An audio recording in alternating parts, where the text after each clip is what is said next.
আজকে আমরা প্রথমে জেনে নিচ্ছি যে সদিশ ত্রিভুজ বলতে আমরা কি বুঝি বা সদিশ ত্রিভুজের ধারণাটা।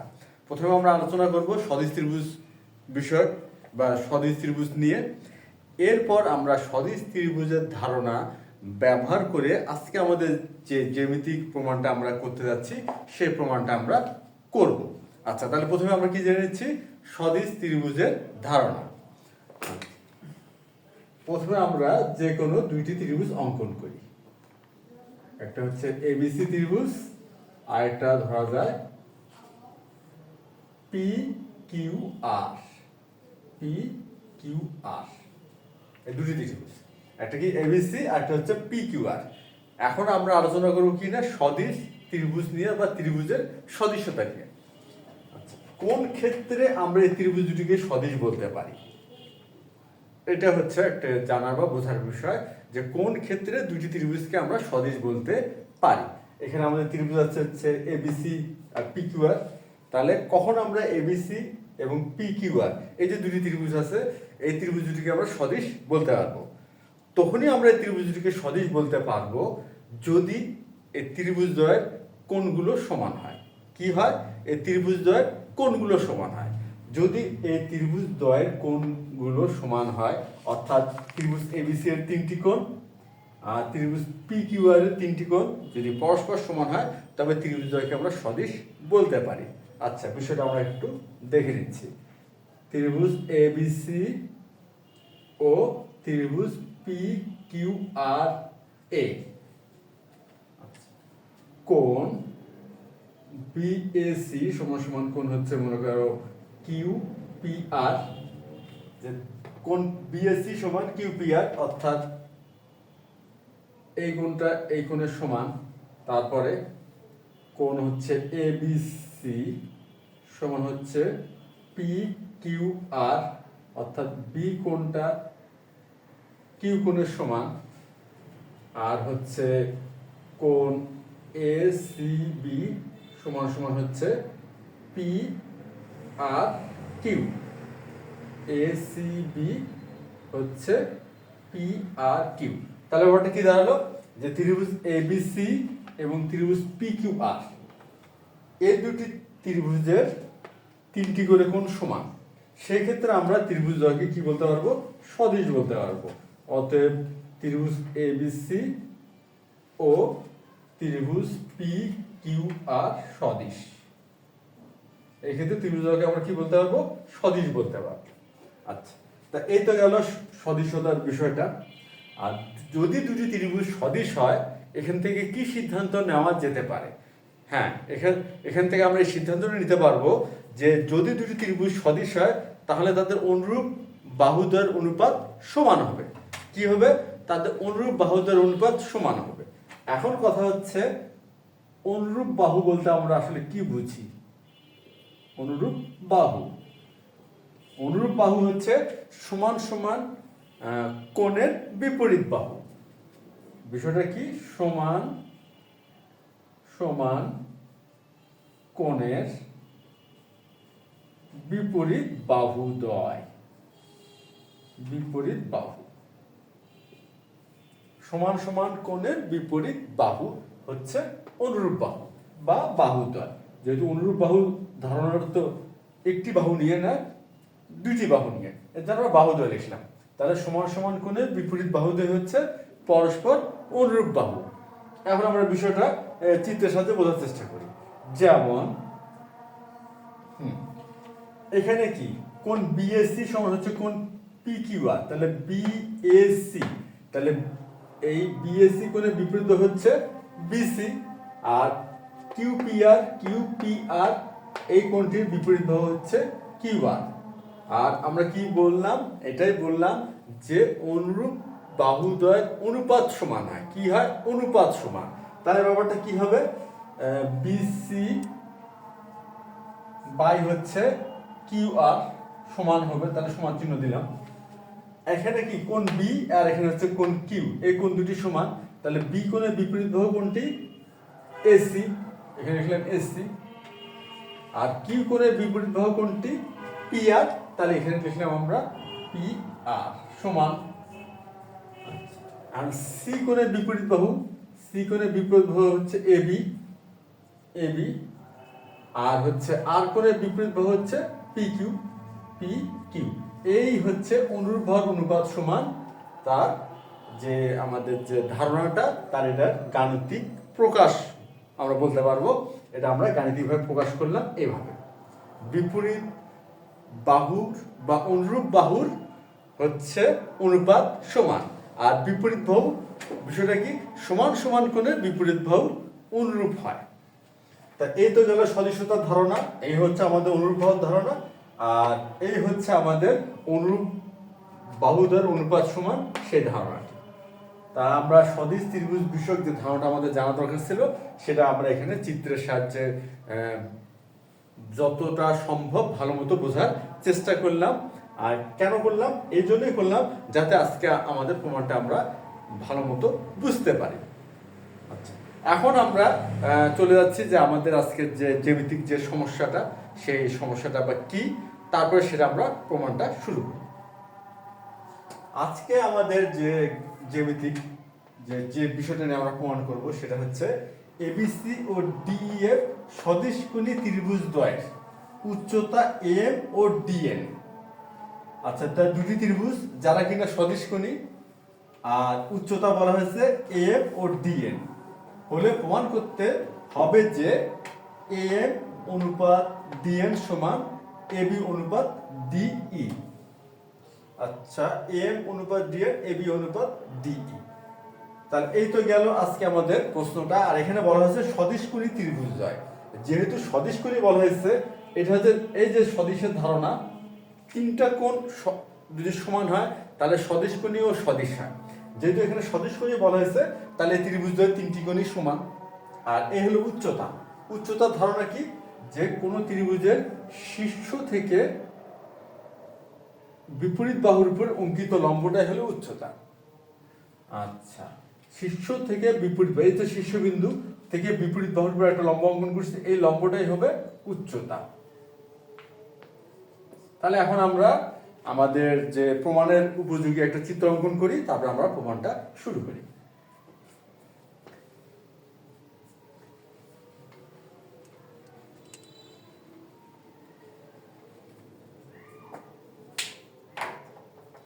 আচ্ছা, এখানে বলা হয়েছে ত্রিভুজ এবিসি ও ত্রিভুজ ডিএফ সদিশকোণী ত্রিভুজ দ্বয় উচ্চতা এ ও ডিএন হলে প্রমাণ করতে হবে যে এম অনুপাত ডিএন ইকুয়াল হচ্ছে এবি অনুপাত ডি। তাহলে এখানে ত্রিভুজ কয়টি হলো, ত্রিভুজ হচ্ছে দুইটি, এবিসি ও ডিইএফ। তাহলে এখানে আমরা দুইটি ত্রিভুজ আগে অঙ্কন করি। প্রথমে হচ্ছে এবিসি আঁকলাম, এ বি সি, এরপরে আরেকটি ত্রিভুজ অঙ্কন করি, এটা হচ্ছে D E F, D D E F, দুটি ত্রিভুজ অঙ্কন করলাম। আচ্ছা, এখন ধর উচ্চতা হচ্ছে এম ও ডিএন। তাহলে এবিসি ত্রিভুজের উচ্চতা হলো এম, আমরা একটি লম্ব অঙ্কন করলাম এম, আর ডিএফ ত্রিভুজের উচ্চতা হলো ডিএন। তাহলে ডিএন একটি লম্ব অঙ্কন করা হলো। আচ্ছা, এখন হচ্ছে প্রমাণ করতে হবে যে এই তো গেল আমাদের চিত্র। এখন আমরা বিশেষ নির্বাচনটা লিখে ফেলি।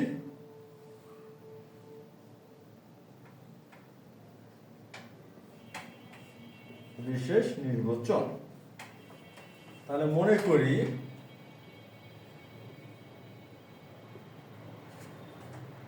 ত্রিভুজ এ বি সি ও ত্রিভুজ ডিই এফ সদিশকোণী,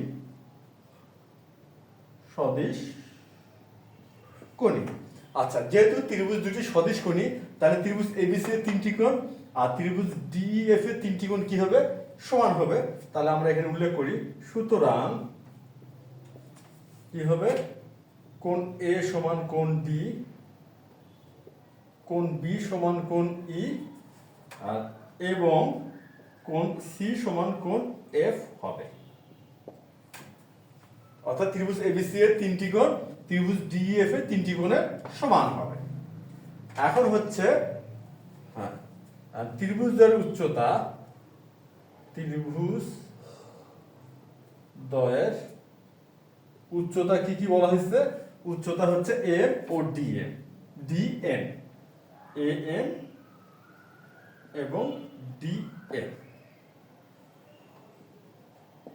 আর হচ্ছে প্রমাণ করতে হবে যে, প্রমাণ করতে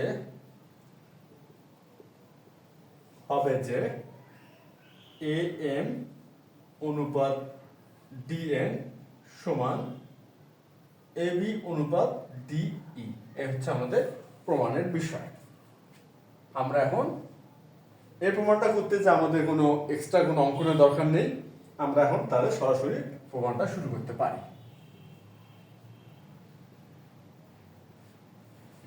এখন কথা হচ্ছে এম হচ্ছে ত্রিভুজ এবিসি এর উচ্চতা। তাহলে যেহেতু এম ত্রিভুজ এবিসি এর উচ্চতা, তাহলে অতএব কি হবে? উচ্চতা কি? উচ্চতা হচ্ছে শীর্ষ থেকে বিপরীত বাহুর উপরে অঙ্কিত লম্ব। তাহলে এম যদি উচ্চতা হয় তাহলে এ এম বি এই কোণটি কি হবে? এই কোণটি হবে 90 ডিগ্রি। তা সুতরাং আমরা বলতে পারবো কোণ এ এম বি সমান সমান 90 ডিগ্রি। এবং আর ডিএন হচ্ছে ত্রিভুজ ডিইএফ এর উচ্চতা, এবং ডিএন ত্রিভুজ ডিইএফ এর উচ্চতা। তাহলে কি হবে? তাহলে হচ্ছে ডিএনই, এটা হচ্ছে 90 ডিগ্রি। তাহলে কোণ ডিএনই সমান সমান হবে 90 ডিগ্রি। আচ্ছা, এখন আমরা যে কাজটা করব, যে ত্রিভুজ এ বি এম এবং ত্রিভুজ হচ্ছে ডিইএন, এই ত্রিভুজ দুটিকে সদিশ প্রমাণ করার চেষ্টা করব। আচ্ছা, এখন কথা হচ্ছে যেহেতু এ এম বি এটা তো 90 ডিগ্রি, আর এখানে ডিএনই 90 ডিগ্রি, তাহলে এই কোণ 90 ডিগ্রি, এই কোণ হচ্ছে 90 ডিগ্রি। আর এখানে আমরা দেখলাম যে কোণ বি এবং কোণ ই সমান, কোণ বি এবং কোণ ই সমান। যেহেতু এই দুটি ত্রিভুজের দুটি করে কোণ সমান, তাহলে অবশ্যই তৃতীয় কোণটি সমান হবে। অর্থাৎ এই ত্রিভুজ দুটোকে আমরা খুব সহজে কিন্তু সদিশ কোণী প্রমাণ করতে পারলাম বা পারবো। সদিশ কোণী ও বা সদিশ, তাহলে কিন্তু আমরা খুব সহজে এই ত্রিভুজ দুটোকে সদিশ প্রমাণ করতে পারলাম। তাহলে এখন আমরা কি করি? সদিশ প্রমাণটা করে ফেলি। এখন ত্রিভুজ এ বি এম ও ত্রিভুজ ডিই এন এ। এখন হচ্ছে কোণ বি সমান কোণ ই, এটা কিন্তু দেওয়া আছে, কেন বলাই হয়েছে ত্রিভুজ হলো সদিশ কোণী, অর্থাৎ এই ত্রিভুজের তিনটি কোণ, এই ত্রিভুজের তিনটি কোণ সমান, সেই হিসাবে বি এবং ই হচ্ছে সমান, এই কোণ দুটি সমান। আচ্ছা, যেহেতু এম হচ্ছে উচ্চতা, ডিএম হলো উচ্চতা, তাহলে এই কোণ দুটি 90 ডিগ্রি আমরা এখানে উল্লেখও করছি। তাহলে এই কোণ দুটি অবশ্যই সমান, যেহেতু দুটি কোণেরই 90 ডিগ্রি, পরিমাপ 90 ডিগ্রি, তাহলে কোণ দ্বয় সমান হবে। তাহলে আমরা লিখতেছি এ এম বি সমান কোণ ডি এন ই। আচ্ছা, এবং তাহলে কি হবে? তাহলে তৃতীয় যে কোণটি আছে, তৃতীয় কোণ, অর্থাৎ এখানে আছে হচ্ছে বিএএম আর এখানে আছে হচ্ছে ইডিএন, তাহলে এই কোণটিও সমান হবে। তাহলে এবং অবশিষ্ট কোণ হচ্ছে বিএএম সমান অবশিষ্ট কোণ হচ্ছে ইডিএন। তাহলে এখন কি হলো?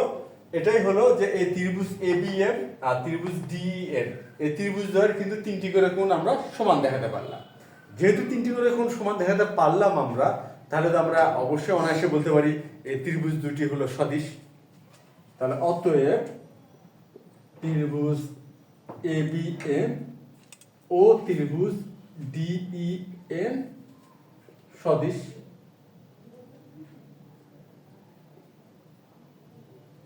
এখন ত্রিভুজদ্বয় যেহেতু সদিশ, তাহলে এখান থেকে আমরা কি সিদ্ধান্ত নিতে পারবো?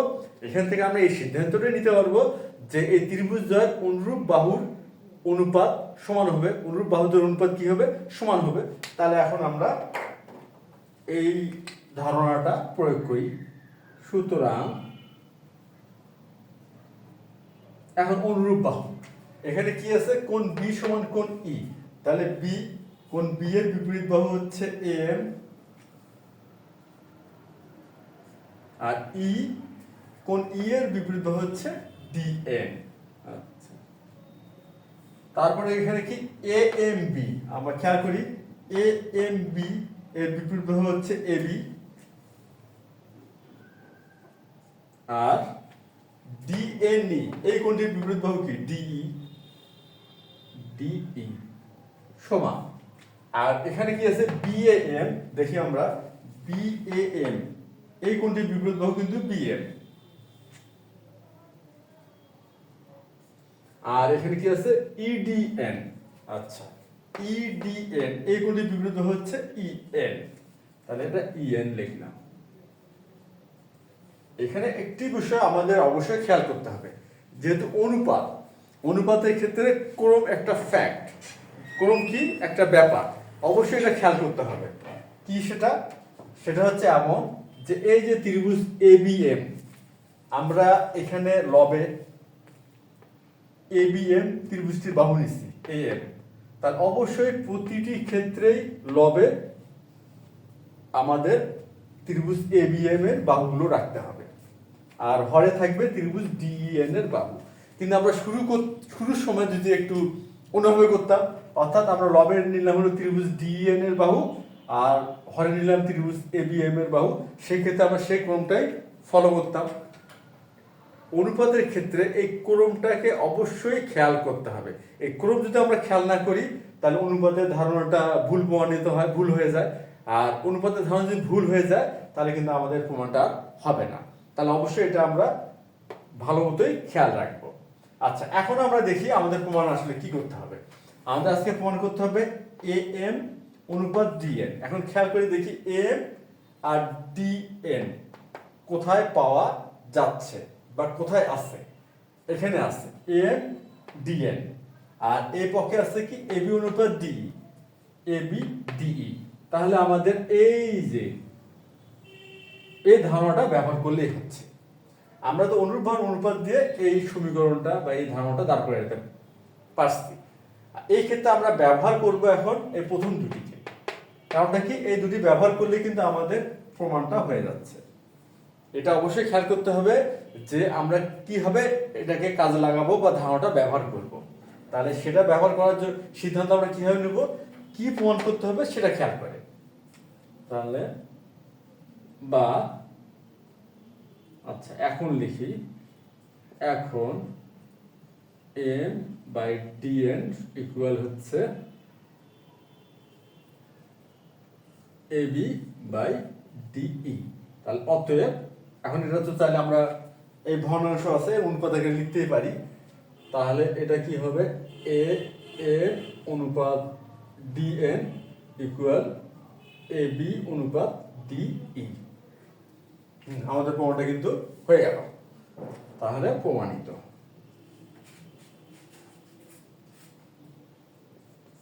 আজকের এই জ্যামিতিক সমস্যাটা সদিশ ত্রিভুজের ধারণা ব্যবহার করে আমরা খুব সহজেই প্রমাণ করে ফেললাম। আশা করি প্রমাণটা সবাই বুঝতে পারছো। আজ এ পর্যন্তই। ধন্যবাদ তোমাদের সবাইকে।